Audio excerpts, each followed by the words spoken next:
Hello everyone. Today we are going to talk about Elizabethan drama named 12 Nights. Okay, let's get started. First of all, I will give you a short brief of history of English Renaissance. This period occurred during the 16th and 17th century, during which an interest in classicism and humanism rose and artistic innovation was explored during the reign of Elizabeth I. They are the battles between varying factions in this period, such as Protestant versus Catholic and Parliament versus monarchy. Moreover, the English Renaissance was mainly focused on the literature and music. Next, the reign of Queen Elizabeth I ushered in an era of well-being, new discoveries, and artistic pursuits in England. In this period, the theatre as entertainment flourished and became popular. The Elizabethan age is often extended to 1642, when the theatre were closed under the Puritanical revival. Next, let's see Elizabethan drama. Elizabethan drama refers to plays produced under the reign of Elizabeth I. The drama influenced by the medieval dramatic traditions that are mystery and morality plays. William Shakespeare, Christopher Marlowe, and Thomas Dekker are the main Elizabethan playwrights. In addition, the establishment of theaters and acting companies began to expand, and drama became fixed and permanent uh, in the audience living. The next is five key characteristics of Elizabethan drama and the Elizabethan society. Elizabethan theater, types of drama, Elizabethan drama themes, and the last one is dramatic devices. And let's move on to the plot. Let's start with the introduction.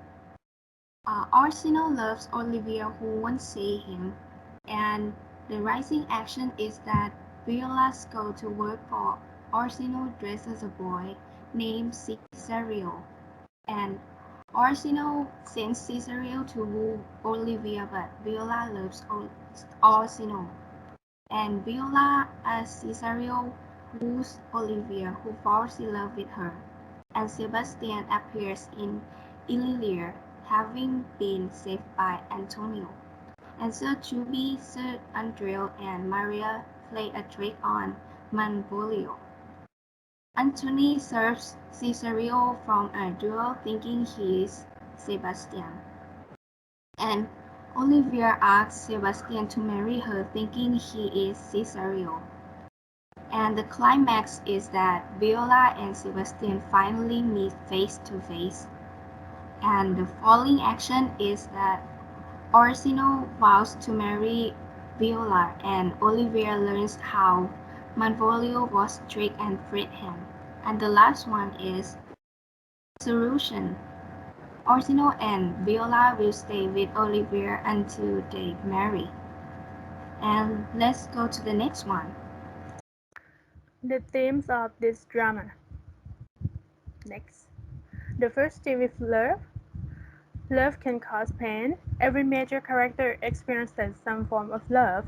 They seem to view love as a kind of curse, a feeling that attacks its victims subtly and disruptively. Homoerotic. Olivia is in love with a woman, even if she thinks she is a man, and Orsino often remarks on Cesario's beauty, suggesting that he is attracted to Viola even before her male disguise is removed. Antonio, who is clearly in love with his male friend Sebastian, but Antonio's desire cannot be satisfied. Next. The next theme is the uncertainties of gender disguise. Viola disguises herself as a man, Cesario. This situation creates a sexual mess. Viola falls in love with Orsino but cannot tell him because he thinks she is a man, while Olivia, the object of Orsino's affection, falls for Viola in her guise as Cesario. Some authors also disguise to hoodwink others. For example, Malvolio disguises himself to be from the upper class, only to create fun and humor. Next, the folly of ambition. Malvolio has tremendous ambitions to rise out of his social class to join the elite class that doesn't suit him. Maria plays on these ambitions when she forks a letter from Olivia that makes Malvolio believe that Olivia is in love with him and wishes to marry him. Sir Toby and others find this fantasy historically funny. Of course, not only because of Malvolio's unattractive personality, but also because Malvolio is not a noble blood. Generally, a noble woman would generally not sully her reputation by marrying a man of lower social status. Next, chaotic world. This play indicates that the world is not in order and smooth. Anything can occur to anybody at any time. For example, the play starts with the separations of the twins caused by a shipwreck. Sebastian, Viola's brother, is believed to have drowned, while Viola pretends as a man. This all points to the world that may become chaotic or happy at any time. And the last theme, melancholy of death. Personally view melancholy through his unrequited love, showing lethargy and mourning. On the other hand, Olivia mourns for the death of her father and brother, while Viola also shows melancholy on her brother's death. Therefore, she disguises herself in society or to live after her brother. And the next, how does Shakespeare Twelfth Night reflect society at the time? First, the structure of Illyrian society as portrayed in the play reflects that of Elizabethan England. The humor, completes with puns, topic allusions, and comic songs is English. For example, the name of most of the characters are Italian, but some of the comic characters have English names. Oddly, the Illyrian lady Olivia has an English uncle, Sir Toby Belch. And women power. There are three main women characters that have crucial roles to put along the plot: Olivia, Viola, and Maria.